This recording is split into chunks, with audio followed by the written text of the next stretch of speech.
Hi ಎಲ್ಲರಿಗೂ ನಮಸ್ಕಾರ, welcome back. So ಇವತ್ತು ಈವ್ನಿಂಗ್ ಡಿನ್ನರ್ಗೆ ಅಂತೇಳಿ ಹೊರಗೆ ಹೋಗ್ತಾ ಇದ್ದೀವಿ ನಾವು. ಸೊ ನಾವೆಲ್ಲಿ ಹೋಗ್ತಾ ಇದ್ದೀವಿ, ಏನು ಎತ್ತ ಅಂತ ನಾನು ಕಂಪ್ಲೀಟಾಗಿ ನಿಮಗೆ ತೋರಿಸ್ತೀನಿ ಎಲ್ಲಿ ಅಂತ ಹೇಳಿ. ಆ್ಯಕ್ಚುಲಿ ನಾವಿವತ್ತು ಹೋಗ್ತಾ ಇರೋದು ಎಲ್ಲಿಗೆ ಅಂತೇಳಿ ರಾಮಮೂರ್ತಿ ನಗರ ಹತ್ರ ಇರೋ ದೇಸಿ ಮಸಾಲ ಅಂತ ಹೇಳ್ಬಿಟ್ಟು. ಸೊ ಅಲ್ಲಿಗೆ ಹೋಗ್ತಾ ಇದ್ವಿ. ಆ್ಯಕ್ಚುಲಿ ಚೆನ್ನಾಗಿತ್ತು, ಹೊರಗಡೆಯಿಂದ ನೋಡಿದಾಗ ತುಂಬ ಖುಷಿ ಆಯಿತು. ಯಾಕೆಂದರೆ ನಾನು ಫಸ್ಟ್ ಟೈಮ್ ಹೋಗ್ತಾ ಇರೋದು ಅಲ್ಲಿಗೆ. ಸೊ ನನಗೆ ಗೊತ್ತಿಲ್ಲ ಹೇಗಿರುತ್ತೆ ಏನು ಅಂತ ಹೇಳಿ. ಬಟ್ ನನ್ನ ಹಸ್ಬೆಂಡ್ಸ್ ಹೋಗಿದ್ರಂತೆ, ನನ್ನ ಹಸ್ಬೆಂಡ್ ಕೂಡ ಅಲ್ಲಿಗೆ ನೋಡೋಣ ಅಂತ ಹೇಳಿ ಬಂದ್ವಿ. ಹೋಗಿದ ತಕ್ಷಣ ಫಸ್ಟ್ ಸಿಕ್ಕಿದೆ ನಮಗೆ ಪಾನಿಪುರಿ ಕೌಂಟರಲ್ಲಿ. ಆ್ಯಂಡ್ ದೆನ್ ನಾವು ಹೋಗಿದ್ದು ಸ್ವಲ್ಪ ಬೇಗನೆ ಹೋಗಿದ್ವಿ, ಒಂದು 8 ಅನ್ನೋಂಗೆಲ್ಲ ಹೋಗಿದ್ವಿ ನಾವಲ್ಲಿಗೆ. ಸೊ ಅಷ್ಟೊತ್ತಿಗೆ ಹೋದಾಗ ಕ್ರೌಡ್ ಇರೋಲ್ಲ, ನಾವು ಆಮೇಲೆ ಹೋಗೋ ಅಷ್ಟೊತ್ತಿಗೆ ತುಂಬ ಕ್ರೌಡಾಗಿ ಹೋಗ್ಬಿಟ್ಟಿತ್ತು ಅಲ್ಲಿ.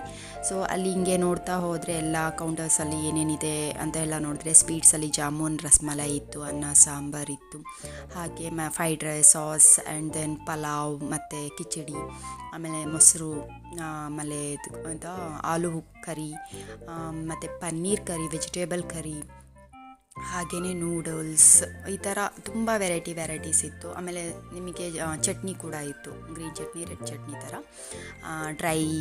ಡ್ರೈ ಗೋಬಿನೂ ಇತ್ತು, ಆ್ಯಂಡ್ ದೆನ್ ಮಸಾಲ ಗೋಬಿನೂ ಇತ್ತು. ಆ್ಯಂಡ್ ನಾರ್ಮಲಾಗಿ 2 ಥರದ್ದು ಸೂಪ್ ಇದ್ದೇ ಇರುತ್ತೆ ಬಂದ್ಬಿಟ್ಟಲ್ಲಿ ಯಾವಾಗಲೂ. ಹಾಗೆಯೇ ನಾವು ಹೋದಾಗ ಸ್ವಲ್ಪ ಬಿಸಿಲಿತ್ತು, ಅಂದರೆ ತೀರಾ ಅಲ್ಲ, ಸಮ್ಮರ್ ಎಂಡಿಂಗ್ ಅನ್ನೋ ಟೈಮಿಂಗ್ ಇತ್ತು ಆ ಟೈಮಲ್ಲಿ ನಾನು ಹೋದಾಗ. ಸೊ ಹಾಗಾಗಿ ಅಲ್ಲಿ ಮಜ್ಜಿಗೆ ಇಟ್ಟಿದ್ರು. ಅದಾದಮೇಲೆ ಬಂದು ಇನ್ನೇನು ಗೊತ್ತೇ ಅಲ್ಲ, ಸೌತೆಕಾಯಿ, ಈರುಳ್ಳಿ, ಟೊಮೊಟೊ, ಪಾಪಡ ಎಲ್ಲ ಇದ್ದೇ ಇರುತ್ತೆ. ಸೊ ಅದಿತ್ತು. ಅದಾದಮೇಲೆ ಕುತ್ಕೊಂಡಿದ್ವಿ. ಬಂದು ಫುಲ್ಲು ನಾವು ನೋಡ್ತಾ ಇದ್ದಂಗೆ ತುಂಬ ಕ್ರೌಡ್ ಆಗ್ತಾ ಇತ್ತು ಬಂದುಬಿಟ್ಟು. ಬಿಕಾಸ್ ನಾವು ಅವಾಗ ಅಂದ್ಕೊಂಡ್ವಿ ನಾವು ಬೇಗ ಬಂದು ತುಂಬ ಒಳ್ಳೇದು ಮಾಡಿದ್ವಿ, ಇಲ್ಲ ಸೀಟ್ ಸಿಗ್ತಿರ್ಲಿಲ್ಲ ಅಂತ. ಅಲ್ಲಿ ತುಂಬ ಸೀಟ್ ಸಿಗ್ತಾಯಿಲ್ಲ ಇದ್ದು, ತುಂಬ ಜನ ಪಾಪ ಹೊರಗಡೆ ವೆಯ್ಟ್ ಮಾಡ್ತಾಯಿದ್ರು ಬಂದು. ಸೊ ನನ್ನ ಚಿಕ್ಕ ಮಗ ಅಂತೂ ನಾನು ಬಿಡ್ತಾನೇ ಇರಲಿಲ್ಲ, ಅಲ್ಲಿ ತಿನ್ನೋಕ್ಕೂ ಬಿಡ್ತಿರಲಿಲ್ಲ, ವೀಡಿಯೋ ಮಾಡೋಕ್ಕೂ ಬಿಡ್ತಾ ಇರಲಿಲ್ಲ, ಅಷ್ಟು ಕಾಟ ಕೊಡ್ತಾ ಇದ್ದ ಅವ್ನು ನನಗಲ್ಲಿ. ಸೊ ಆವಾಗ ನನ್ನ ಹಸ್ಬೆಂಡೇ ಹೋಗ್ಬಿಟ್ಟು ಎಲ್ಲ ಪ್ಲೇಟಿಗೆ ಹಾಕ್ಕೊಂಡು ತೊಗೊಂಬಂದು ಕೊಟ್ಟರು, ತಗೋ ಅಂತ ಹೇಳಿ. ಸೊ ನೋಡಿ ಈ ಥರ ಇತ್ತು ಬಂದು ಅಲ್ಲಿ. ನಾನು ಸ್ವಲ್ಪ ಸೂಪ್ ಟೇಸ್ಟ್ ಮಾಡಿದೆ, ಅಂದರೆ ನಾನು ಎಲ್ಲದೂ ಸ್ವಲ್ಪ ಟೇಸ್ಟ್ ಮಾಡೋಷ್ಟೇ ನನ್ನ ಹೊಟ್ಟೆ ತುಂಬ ಹೋಗ್ಬಿಟ್ಟಿತ್ತು ಅಷ್ಟಕ್ಕೇ. ಆ್ಯಕ್ಚುಲಿ ಇಂಥ ಕಡೆಗೆಲ್ಲ ಚೆನ್ನಾಗಿ ಬ್ಯಾಟಿಂಗ್ ಮಾಡೋರು ಹೋಗಬೇಕು, ಆವಾಗ ನಾವು ಕೊಟ್ಟಿದ್ದ ದುಡ್ಡಿಗೂ ವರ್ತ್ ಅಂತ ಅನಿಸುತ್ತೆ ಒಂದಲ್ಲಿ. ಸೊ ನನ್ನ ಹಸ್ಬೆಂಡಿಗೆ ಸ್ವಲ್ಪ ಚೆನ್ನಾಗಿತ್ತು, ಬಿಕಾಸ್ ಅವರೆಲ್ಲ ಸ್ವಲ್ಪ ಚೆನ್ನಾಗಿ ತಿಂತಾರೆ. ಸೊ ನಾನೇನಿಲ್ಲ, ಆ ಥರ ಏನಿಲ್ಲ. ಬಟ್ ನಂಗೆ ಇಷ್ಟ, ಬಟ್ ಆ ಥರ ತಿನ್ನಲ್ಲ ನಾನು, ಸ್ವಲ್ಪ ತಿಂತೀನಿ ಆ ಥರ ಅಷ್ಟೇ.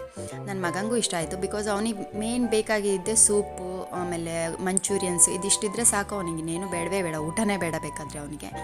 ಸೊ ಐಸ್ ಕ್ರೀಮ್ಸ್ ಎಲ್ಲ ಬೇರೆ ಇತ್ತಲ್ಲ ಅಲ್ಲಿ, ಸೊ ಅಷ್ಟಿದ್ರೆ ಸಾಕು ಅವನಿಗೆ ಆ ಥರ. ಆಮೇಲೆ ಅಲ್ಲಿ ತಿನ್ಕೊಂಡು, ಬಟ್ ಹೆಂಗಿತ್ತು ಅಂದರೆ ಅಲ್ಲಿ ನಮಗೆ, ನಾನು ತಿನ್ಬೇಕಾದ್ರೆ ನನ್ನ ಹಸ್ಬೆಂಡ್ ಅವನ್ನ ಇಟ್ಕೋಬೇಕಿತ್ತು, ಅವ್ರು ತಿನ್ಬೇಕಾದ್ರೆ ನಾನು ಅವನ್ನ ಇಟ್ಕೋಬೇಕಿತ್ತು, ಈ ಥರ ಇತ್ತು ಬಂದ್ಬಿಟ್ಟು ಅಲ್ಲಿ ನಮಗೆ. ಸ್ವಲ್ಪ ಮಕ್ಕಳು ಚಿಕ್ಕವರಿದ್ದಾಗ ಹೊರಗಡೆ ಹೋಗೋದು ಕಷ್ಟ, ಆ್ಯಂಡ್ ದೆನ್ ಅಲ್ಲಿ ಅವ್ರನ್ನ ಸಮಾಧಾನ ಮಾಡೋದಾಗಲಿ, ಅವ್ರನ್ನ ನೋಡ್ಕೊಳ್ಳೋದು ತುಂಬಾ ಕಷ್ಟ ಬಂದುಬಿಟ್ಟು. ಸೊ ಆ ಕಾರಣಕ್ಕೆ ನಾನು ತುಂಬ ದಿನ ಆಗಿತ್ತು ಹೊರಗಡೆ ಎಲ್ಲೂ ಹೋಗೇ ಇರಲಿಲ್ಲ. ಬಟ್ ತುಂಬ ಒಳಗೆ ಮನೇಲೇ ಇದ್ದು ಬೋರ್ ಆಗಿತ್ತು ಅನ್ನೋ ಕಾರಣಕ್ಕೆ ಒಂದು ಚೇಂಜ್ ಅನ್ನೋ ಥರ ಹೋಗಿದ್ವಿ. ನಮಗಾದರೆ ತುಂಬ ಕಷ್ಟ ಆಗೋಯ್ತು ಅವನ್ನ ನೋಡಿಕೊಂಡು ಅಲ್ಲಿ ಊಟ ಮಾಡ್ಕೊಂಬರೋ ಅಷ್ಟೊತ್ತಿಗೆ ನಮಗೆ.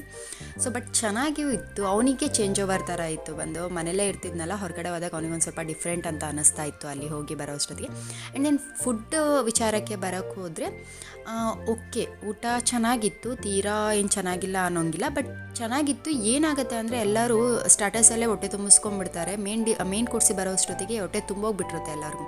ಸೊ ಆವಾಗ ಏನಾಗ್ಬಿಡುತ್ತೆ, ಚೆನ್ನಾಗಿಲ್ಲ ಅನಿಸ್ಬಿಡುತ್ತೆ ಬಂದು. ಬಟ್ ಇಲ್ಲಿ ನಮಗೆ ಗೊತ್ತಿದ್ದರಿಂದ ಸ್ವಲ್ಪನೇ ತಿಂದ್ವಿ ಎಲ್ಲ, ಬಟ್ ಊಟ ಚೆನ್ನಾಗಿತ್ತು, ಅಮೌಂಟಿಗೆ ಓಕೆ ಅಂತ ಅನ್ನಿಸ್ತು. ಅದೇ ಹೇಳಿದ್ನಲ್ಲ, ಬ್ಯಾಟಿಂಗ್ ಮಾಡೋರಾದರೆ ವರ್ತ್ ಅವ್ರಿಗಿನ್ನೂ. ಆಮೇಲೆ ಇನ್ನೊಂದೇನು ಅಂದರೆ, ಅಲ್ಲಿ ತಂದೂರಿ ಪನ್ನೀರ್ ಆಗಲಿ ಮತ್ತು ರೋಟಿ ಆಗಲಿ ನಾವು ಈಗ ಕೂತಿರೋ ಜಾಗಕ್ಕೆ ಸರ್ವ್ ಮಾಡ್ತಾರೆ. ನಾವು ಇವರಿಗೆ ವೇಟರ್ಸಿಗೆ ಹೇಳಿದ್ರೆ ಅವ್ರು ಅಲ್ಲೇ ಬಂದು ಸರ್ವ್ ಮಾಡ್ತಾರೆ. ಅದು ಯಾವುದೂ ಕೂಡ ನಮಗೆ ಕೌಂಟ್ರಲ್ಲಿ ಇಟ್ಟಿರಲ್ಲ ಅದನ್ನು, ಬಿಕಾಸ್ ಅದು ಬಿಸಿ ಇದ್ದಾಗಲೇ ಅವರು ತಂದು ಸರ್ವ್ ಮಾಡೋದು ನಮಗೆ, ಅದು ಆವಾಗಲೇ ತಿನ್ನಬೇಕು, ಚೆನ್ನಾಗಿರುತ್ತೆ ಅನ್ನೋ ಕಾರಣಕ್ಕೆ. ಸೊ ಆ ಥರ ಮಾಡ್ತಾರೆ. ಬಟ್ ಪನ್ನೀರ್ ತುಂಬ ಸಾಫ್ಟಾಗಿ ತುಂಬ ಚೆನ್ನಾಗಿತ್ತು ಬಂದು, ಕಂಪ್ಲೀಟ್ಲಿ ವೆಜ್ ಇರೋದ್ರಿಂದ ತುಂಬ ಚೆನ್ನಾಗಿತ್ತು. ಆ್ಯಂಡ್ ದೆನ್ ತುಂಬಾ ರುಚಿಯಾಗಿತ್ತು. ಅದೇ ಹೇಳಿದ್ನಲ್ಲ, ತುಂಬ ಚೆನ್ನಾಗಿ ತಿನ್ನೋರಿಗೆ ತುಂಬ ಚೆನ್ನಾಗಿ ಅನಿಸುತ್ತೆ ಬಂದಲ್ಲಿ. ಬಟ್ ನನಗೆ ನೂಡಲ್ಸ್ ಸ್ವಲ್ಪ ಜಾಸ್ತಿ ತಿಂದುಬಿಟ್ಟೆ, ಅದೇನಾಗ್ಬಿಡ್ತು, ನಂಗೆ ನೆಕ್ಸ್ಟ್ ಏನು ತಿನ್ನೋಕ್ಕೆ ಆಗಲಿಲ್ಲ ಬಂದುಬಿಟ್ಟು. ಆದ್ರೂ ಸ್ವಲ್ಪ ಎಲ್ಲ ತಿಂದು ಹೇಗೋ ಇದು ಮಾಡಿದ್ವಿ. ಪರವಾಗಿಲ್ಲ, ವರ್ತ್ ಅನ್ನಿಸ್ತು ನನಗೆ ಅಮೌಂಟ್ ವೈಸ್ ಎಲ್ಲ ಹೋದಾಗ. ಬಿಕಾಸ್ ಬೇರೆ ಕಡೆ ಎಲ್ಲ ಹೋದಾಗ ಇನ್ನೂ ಜಾಸ್ತಿನೇ ಅಮೌಂಟ್ ನಾವು ನೋಡಿದ್ವಿ, ಬಟ್ ಇಲ್ಲಿ ಪರವಾಗಿಲ್ಲ ಅನ್ನಿಸ್ತು ನಮಗೊಂದು ಸ್ವಲ್ಪ. ಅಂದರೆ ಒನ್ ಟೈಮ್ ಈ ಥರ ಔಟಿಂಗ್ ಟೈಪ್ ಹೋಗಿ ಹೊರಗಡೆ ತಿನ್ಕೊಂಬಂದ್ಬೋದು, ಏನು ಪ್ರಾಬ್ಲಮ್ ಆಗೋದು ಇಲ್ಲ. ಆ್ಯಂಡ್ ದೆನ್ ತುಂಬ ನೀಟಾಗಿತ್ತು. ಆಮೇಲೆ ಇಲ್ಲಿ ಸ್ವಲ್ಪ ಚಿಕ್ಕದು ಇದ್ದಿದ್ದು ನಾನು ನೋಡಿದ್ದು ಬಂದು ಪ್ಲೇಸಸ್ ಎಲ್ಲ, ಬಟ್ ಚೆನ್ನಾಗಿ ಓಕೆ. ಬಟ್ ಏನಂದರೆ ಜನ ಜಾಸ್ತಿ ಅಂದರೆ ಸಿಕ್ಕಾಪಟ್ಟೆ ಜಾಸ್ತಿ ಇರ್ತಾರೆ ಜನಗಳು. ನಾನು ಅಬ್ಸರ್ವ್ ಅದನ್ನೇ ಮಾಡ್ತಾ ಇದ್ವಿ. ಹೋಗ್ತಾ ಹೋಗ್ತಾ ಜನ ಹೇಗಿದ್ರು ಅಂತ ಹೇಳಿದ್ರೆ ನಮಗೆ ಕಾಲಿಡೋಕ್ಕೂ ಜಾಗ ಇಲ್ಲ. ಅಲ್ಲಿ ಬಂದು ಪಾಪ ವೇಟ್ ಮಾಡ್ತಾಯಿದ್ರು, ಈ ಮದುವೆಗಳಲ್ಲಿ ಊಟಕ್ಕೆ ವೇಟ್ ಮಾಡ್ತಾರಲ್ಲ ಆ ಥರ ವೇಟ್ ಮಾಡ್ತಾಯಿದ್ರು. ಸೊ ಆ್ಯಕ್ಚುಲಿ ಚೆನ್ನಾಗಿತ್ತು. ನೀವು ಒಂದ್ಸತಿ ಎಲ್ಲರೂ ಹೋಗಿ ಟ್ರೈ ಮಾಡಿ ನೋಡೋಣ ಹೇಗಿರುತ್ತೆ ಅಂತ ಹೇಳಿ. ಟ್ರೈ ಮಾಡಿ ಕಮೆಂಟ್ ಮಾಡಿ ಹೇಳಿ ಹೇಗಿತ್ತು ಅಂತ.